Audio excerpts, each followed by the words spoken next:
कि बिल्कुल वहाँ देखिए, वहाँ दूसरा सिस्टम चल रहा है। बिल्कुल हमको बिल्कुल मोदी जी के राज में गुजरात में हमको 100% सुरक्षा लगती है। बिल्कुल हमने इसीलिए कभी जो है गुजरात से कहीं और ट्रांसफ़र के लिए याचिका नहीं फाइल की।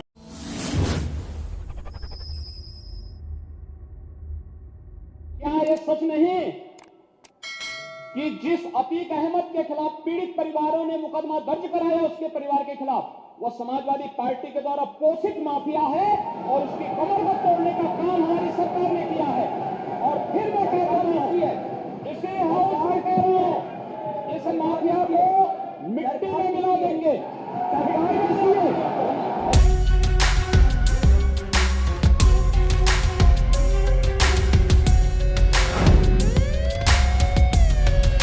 उत्तर प्रदेश में जराइम की दुनिया का बेताज बादशाह अतीक अहमद, जिसके खिलाफ कोई भी जज केस नहीं लड़ना चाहता था। एक नहीं 10 जजों ने अतीक का केस लड़ने से साफ इनकार कर दिया था। लेकिन कहते हैं ना, पाप का घड़ा एक न एक दिन जरूर फूटता है। इलाहाबाद और पूर्वांचल में ठेका, खनन पट्टे और जमीन माफिया के कैरेक्टर का कॉकटेल बन गया था अतीक अहमद।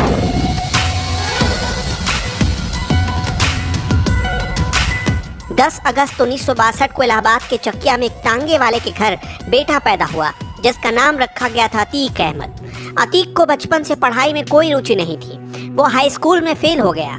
उसके पिता इलाहाबाद स्टेशन पर तांगा चलाते थे, लेकिन रातों रात अमीर बनने का चस्का अतीक के पिता और अतीक को किसी भी हद तक ले जाने वाला था। 17 साल की उम्र में हत्या का आरोप लगा और इसके बाद उसका धंधा चल निकला। खूब रंगदारी वसूली जाने लगी। जिससे भी उगाही करनी होती, बस इतना बताया जाता, अतीक अहमद फिरोज टांगे वाले का लड़का। फिर सामने वाला खुद ब खुद पैसे भेज देता था। 17 साल की उम्र में जवानी की दहलीज पर कदम रखते ही अतीक के खिलाफ पहला मुकदमा दर्ज हुआ, और वो भी हत्या का।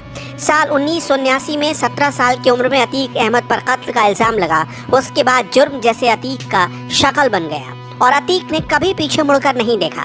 पढ़ाई के पन्ने तो कोरे थे, लेकिन साल दर साल उसके जुर्म की किताब भरती जा रही थी। अतीक कैसे बना, कैसे फला फूला, ये जानना बेहद दिलचस्प है। कभी इलाहाबाद में चांद बाबा का खौफ हुआ करता था, जिसके सामने जाने से पुलिस भी कांपती थी। तब अतीक की उम्र यही कोई 20-22 साल की थी। पुलिस चांद बाबा के खौफ को खत्म करना चाहती थी, इसलिए अतीक को सियासी और पुलिसिया दोनों शह मिले। 1986 आते आते अतीक गैंग खूंखार हो चुका था, चांद बाबा के गैंग से भी ज्यादा खूंखार। फिर एक दिन अतीक को पुलिस उठा कर ले गई। तब उत्तर प्रदेश में वीर बहादुर सिंह की सरकार थी और दिल्ली में प्रधानमंत्री थे राजीव गांधी। दिल्ली से अचानक फोन आया और पुलिस अतीक को घर तक छोड़ गई। अतीक ने चांद बाबा के गैंग को एक एक करके खत्म कर दिया।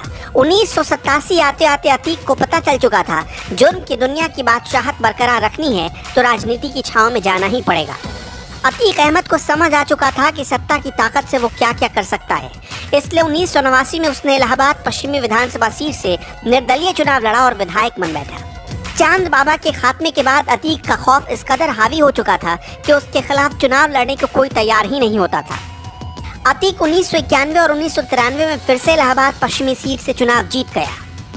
फिर आया 1992, जब पुलिस ने अतीक का कच्चा चिट्ठा खोला तो आंखें फटी की फटी रह गई। यानी 30 साल की उम्र तक अतीक के खिलाफ 44 मामले दर्ज हो चुके थे।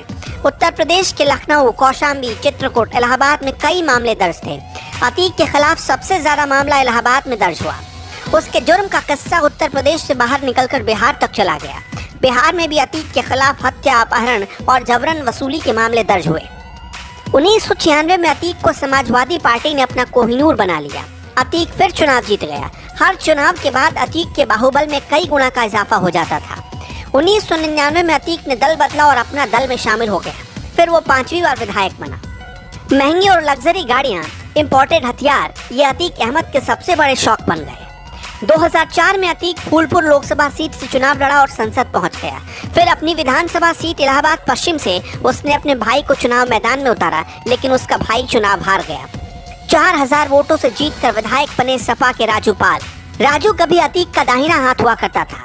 अतीक अपने भाई की हार से बौखला गया। उसने 25 जनवरी 2005 को राजू पाल को 19 गोलियों से भून डाला। इसके बाद से ही अतीक के बुरे दिन शुरू हो गए। 2007 के विधानसभा चुनाव में अतीक का भाई इलाहाबाद पश्चिम सीट से फिर हार गया। समाजवादी पार्टी ने अतीक को बाहर कर दिया और अतीक के खिलाफ तत्कालीन मायावती की सरकार ने ऑपरेशन अतीक शुरू किया। अतीक गैंग के 227 लोगों की लिस्ट तैयार हुई, चुन चुन कर सबको पकड़ा जाने लगा।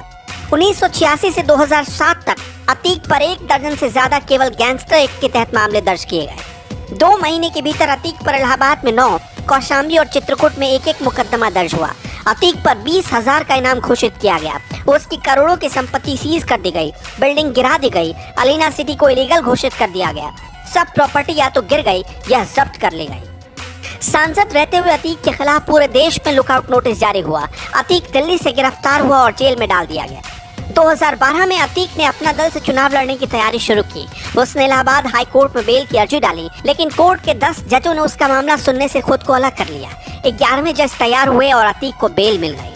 अतीक इलाहाबाद की पश्चिम सीट से पूजा पाल के खिलाफ फिर मैदान में उतरा, लेकिन हार गया। 2016 में अतीक अहमद को कानपुर कैंट से उम्मीदवार बनाया गया तो खुशी के मारे 500 लग्जरी गाड़ियों का काफिला लेकर अतीक कानपुर पहुंच गया। वो खुद 8 करोड़ की हमर गाड़ी में सवार था। 14 दिसंबर 2016 को अतीक और उसके गुर्गों पर इलाहाबाद की आर्ट्स कॉलेज में तोड़फोड़ और मारपीट का मामला दर्ज हुआ। कहते हैं ना कि पाप की कहानी का अंत एक ना एक दिन जरूर आता है। 2017 में योगी सरकार आई और उसने ताबड़तोड़ अतीक के खिलाफ सभी फाइलें खुलवाई। अतीक के खिलाफ कई मामलों की जांच सीबीआई को दे दी गई और अतीक के लंका की बर्बादी योगी ने अपने हाथों से लिख डाली। 2017 में इलाहाबाद हाई कोर्ट ने अतीक की जमानत रद्द कर दी और उसके दुर्दिन शुरू हो गए। तब से लेकर अब तक अतीक जेल में बंद है और उसकी संपत्तियां खाक में मिल रही हैं।